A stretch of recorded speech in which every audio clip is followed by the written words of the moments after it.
Remote है। इसमें एक व्यक्ति बेशुद्ध अवस्था में, बेहोश अवस्था में पड़ा हुआ है। इसकी सूचना मार्शल को मिली, बीट मार्शल को, और फिर उसकी सूचना के आधार पर पुलिस निरीक्षक श्री जबरवाड़ और उनकी टीम वहां पहुंच गई। एसीपी सागर कौड़े भी वहां गए, डीसीपी भी गए, और सब इस चीज की गहन तफ्तीश कर रहे थे कि इसमें आखिर में असल घटना क्या है।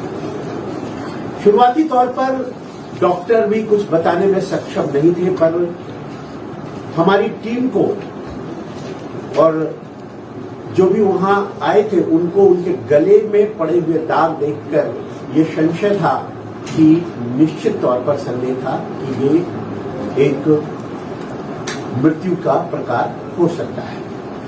पहले अकस्मात मृत्यु रजिस्टर किया गया, दर्ज किया गया, और उसके तुरंत पश्चात तफ्तीश की गति तीव्र की गई और तुरंत ही हमारे लोगों को एक्स्ट्रा जुडिशियल कन्फेशन मिल गया, जहां पे 2 तृतीयपंथियों ने ये स्वीकार किया था एक तीसरे व्यक्ति के पास कि हमसे उसके पास से 4,000 रुपया निकालने में, उसके पास जो भी पैसे थे वो निकालने में हमसे एक ऐसी घटना हो गई जिससे वो व्यक्ति बेहोश था।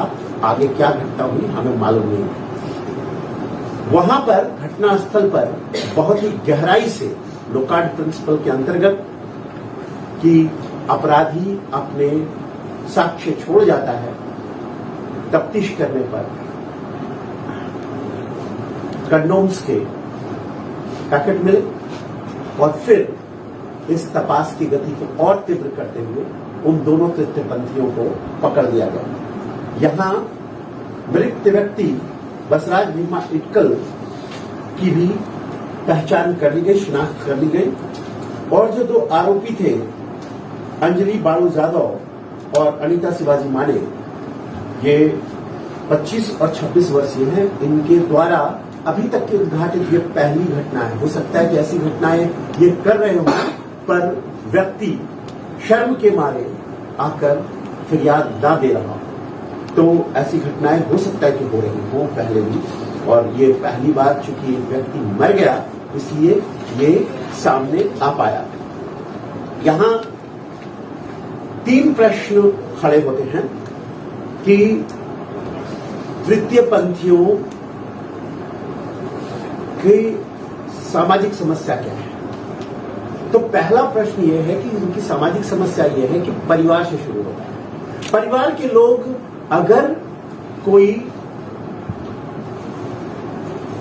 तृतीय लिंग का व्यक्ति पैदा हुआ, किन्नर पैदा हुआ घर में, और किन्नरों की जमात आकर उनको ले जाना चाहती है तो वो ले जाने देते हैं। ये अपराध है। आप अपने बच्चे को हजार्डस कंडीशन में नहीं छोड़ सकते हैं। ये जुवेनाइल जस्टिस एक्ट के अंतर्गत एक गंभीर और संजीदा अपराध है। दूसरा जो मुद्दा है, और इसलिए हम आगे जो भी अपने बच्चे को इन किन्नरों को सौंपेंगे, बच्चे का लिंग कोई भी हो, अगर आप इन किन्नरों को सौंपेंगे तो आप जुवेनाइल जस्टिस एक्ट के अंतर्गत अपराधी की कैटेगरी में आएंगे। आप पर केस दर्ज होगा और आपको हिरासत में लिया जाएगा। दूसरा, जो किन्नर जबरदस्ती ले जाएंगे उनके खिलाफ आप केस दर्ज कराइए, और अगर आपने केस दर्ज नहीं कराया तो आप तो आरोपी होंगे ही।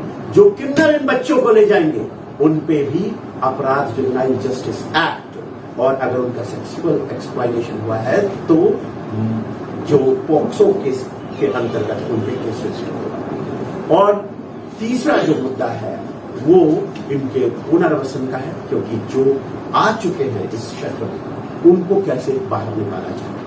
तो इनके पुनर्वसन के लिए हम जो किन्नर तैयार हैं उनको CSR फंड से हम उनकी काउंसलिंग करेंगे, उनका मैपिंग करेंगे, उनके साइकोलॉजिकल इवैल्यूएशन करेंगे, और फिर उनको हम वोकेशनल ट्रेनिंग दे करके छोटे कामों में, जैसे plumbing, tile fitting, electric fitting, इस तरह के छोटे कामों में उन्हें स्किल डेवलपमेंट उनका करवाएंगे और उनको विभिन्न फैक्ट्रियों में हम उनको नौकरी दिलाने का प्रयत्न करेंगे। लेकिन इसके लिए उनकी मानसिक तैयारी होनी चाहिए। उनको इजी मनी और इजी लाइफ छोड़ना होगा, जो उनकी आदत बन चुकी है।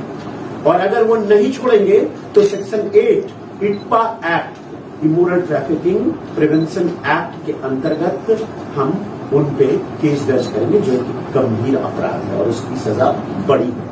तो हम इटपा सेक्शन 8 के अंतर्गत उन पर कार्रवाई करेंगे, ना कि जुजबी कार्रवाई जो छोटी मोटी कार्रवाई होती है बीपी एक्ट के अंतर्गत, वो कार्रवाई नहीं होगी, क्योंकि ये सॉलिसिटिंग है और इसके लिए स्पष्ट उल्लेख है section 8 ITPA. Soliciting is not allowed on the public place और ये एक गंभीर अपराध है।